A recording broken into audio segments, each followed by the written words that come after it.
Iya, baik saudara-saudara, kembali lagi bersama saya di Oloan King Channel. Salam sejahtera buat kita semuanya. Apa kabar nih dengan kalian? Semoga kita semua dalam keadaan sehat dan berada di lindungan yang maha kuasa. Nah, guys, hampir setahun lebih ya, hampir setiap hari saya tuh siaran langsung bahas soal ini dulu, tapi diabaikan. Nah, salah satu saya curhat dengan seorang teman yang ada di Bali ya, teman-teman salah satu Intel di sana. Saya cerita, Bang, coba cek ini Bang. Ya, saya cerita bla bla bla bla. Karena alat yang akan dibeli itu ini, ya. Saya bahkan diancam loh, ya. Bahkan hampir mau dibunuh loh saya tuh, ya. Nggak main-main loh. Makanya saya kabur pulang sampai saat ini. Saya nggak apa ya, nggak tergiur ya dengan sogokan 50 miliar, tapi itu bazlu. Ya nggak mau saya nggak mau. Diam-diam lah itu saya meninggalkan orang tersebut, ya pergi, hanya bawa baju di badan, ya hanya beberapa lembar aja saya bawa baju dengan alasan ziarah ke orang tua. Itu bro, ya hampir setiap hari loh saya bahas tentang itu. Kali ini karena dia nantang saya, ancam-ancam saya, hari ini saya buka, ya hari ini saya buka. Dia menjadi seorang dirut perusahaan loh, dirut perusahaan. Dia itu dekat sekali dengan yang namanya mantan presiden. Ketika banyak kasus hambalang, ya. Dia itu dari Partai Biru, ya dari Partai Biru. Nah, jadi ini melibatkan banyak orang. Dia dibiayain juga setiap telepon itu, bos, apa namanya? Yandan katanya. Jelang pemilu bulan berapa produksi ini bla bla bla, itu telinga saya ini yang dengar sendiri loh, ya mau produksi itu ini ya. Tapi ya saya heran itu kalau saya cuap-cuap yang di situ beberapa tahun lalu itu diabaikan, sekarang udah kejadian nyahok lo pada. Iya, itulah dia pernyataan dari Bu Widya, saudara-saudara. Kita sudah mendengarkannya. Bagaimana nih menurut tanggapan kalian? Silahkan tinggalkan di kolom komentar ya. Turki melalui duta besarnya untuk Indonesia, saudara-saudara, itu yang bernama Talip Kucukcan, buka suara usai ramai di media sosial momen Prabowo Recep Tayyip Erdogan disebut wall out. Di mana wall out dari ruangan kala Presiden Republik Indonesia Prabowo Subianto itu berpidato di KTT Developing Aid atau D8 di Kairo, Mesir.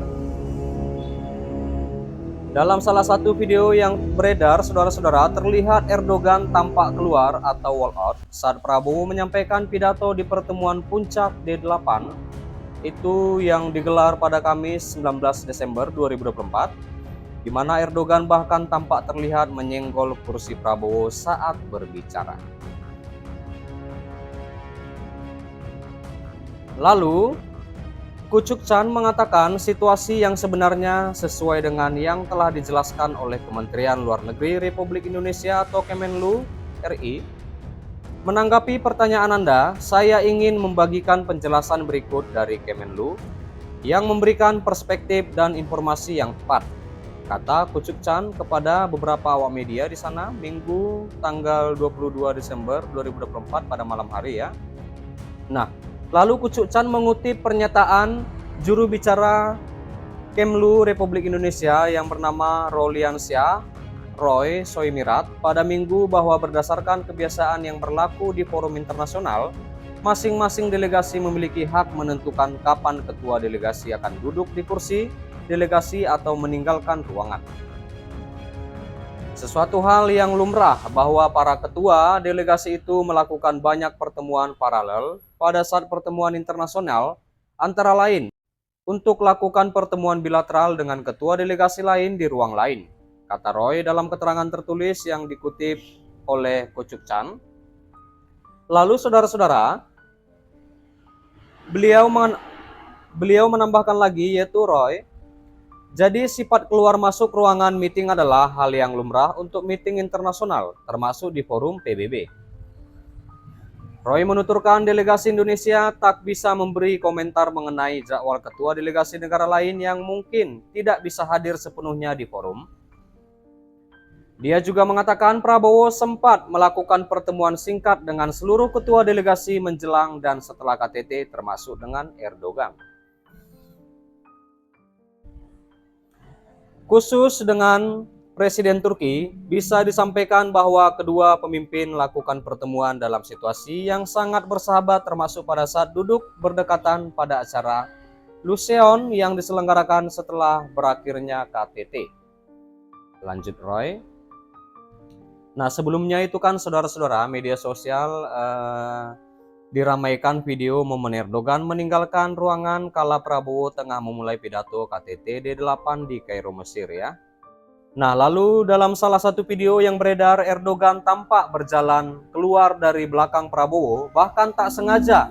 Itu tak sengaja Erdogan menubruk kursi Prabowo kala sang presiden sedang berbicara.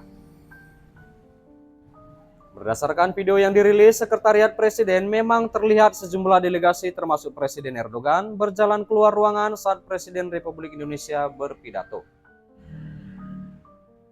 Momen itu terjadi ketika Prabowo menyampaikan pidato mengenai pelanggaran Israel terhadap hukum internasional dan bagaimana negara-negara Islam tak lagi dihargai di mata dunia. Sejumlah warganet pun mempertanyakan alasan mengapa Erdogan keluar ketika Prabowo baru saja memulai pidato. Itulah pertanyaan yang dilontarkan oleh beberapa warganet ya, saudara-saudara. Nah, lalu di sini juga saudara-saudara dikatakan bahwa Menteri Perlindungan Pekerja Migran Indonesia atau P2MI yang bernama Abdul Qadir Karding mengungkapkan dua hal yang ditugaskan Presiden Prabowo Subianto itu kepada Kementerian P2MI. Yang pertama, saudara-saudara, itu Prabowo meminta perdagangan manusia diberantas. Ada dua harapan atau mandat yang diberikan oleh Presiden Republik Indonesia Bapak Prabowo kepada saya selaku menteri, kata Karding kepada beberapa wartawan ya di sana itu di kantor BP2MI Jakarta Selatan pada Senin 23 Desember 2024.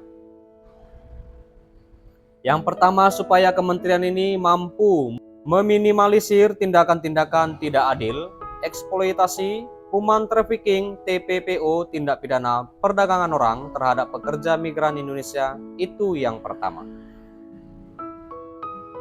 Lalu, yang kedua, Karding mengatakan Prabowo meminta Kementerian P2MI memperbanyak atau memperluas devisa melalui kerjasama dengan sejumlah lembaga pendidikan.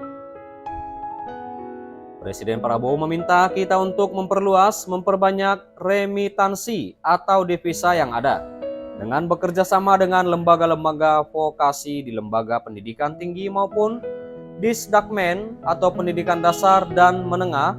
Itu persis yang disampaikan oleh Bapak Prabowo kepada saya. Terkait devisa, Karding menilai devisa bisa mencapai 300 juta triliun jika terkelola dengan baik ya. Sebab pada 2023 devisa mencapai 227 juta triliun. Padahal tak dikelola dengan baik. Devisa tidak terkelola secara baik saja dapat 227 juta triliun per tahun kemarin. Coba bayangkan kalau ini terkelola dengan baik, mungkin devisa pertama itu bisa mencapai 300 juta triliun. Ini berita positif, kata Karding ya. Iya. Sebelumnya kan Karding itu melantik 32 pejabat pimpinan tinggi Pratama di Kementerian P2MI untuk periode 2024-2029 ya, saudara-saudara. Di mana dengan adanya pejabat yang baru, Karding yakin devisa bisa lebih besar dibandingkan tahun lalu. Iya. Baik saudara-saudara, sampai di sini dulu pertemuan kita berita terkini yang bisa aku sampaikan, di mana kita sudah mendengarkan pernyataan dari Bu Widya. Bagaimana tanggapan kalian? Silakan tinggalkan di kolom komentar. Dan kita juga sudah membahas tentang di mana Menteri P2MI ungkap tugas dari Prabowo berantas TPPU perluas devisa. Iya. Dan terima kasih juga buat saudara-saudara yang sudah menonton, yang sudah support aku. Terima kasih. Jangan lupa di like, berikan komentar kalian di bawah, dan please share video ini dan subscribe dan nyalakan loncengnya. Terima kasih.